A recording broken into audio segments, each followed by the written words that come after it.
மீக தீர்க்க தரிசன புஸ்தகம் 2வது அதிகாரம் 13ஆம் வசனம். தடைகளை நீக்கப்படுகிறவர் அவருக்கு முன்பாக போவார்.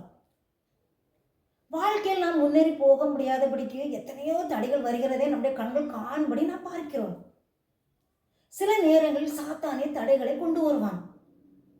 இன்னும் சில நேரங்களில் நமக்கு விரோதமாக உலக மனுஷர்களை தடைகளை கொண்டு வருவார்கள்.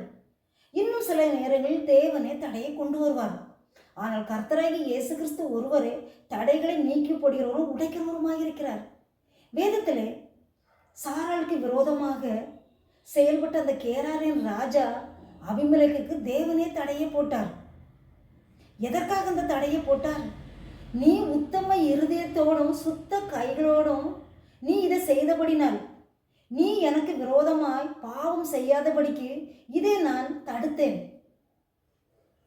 நீ சாராளை தொட நான் உனக்கு இடம் கொடுக்கவில்லை.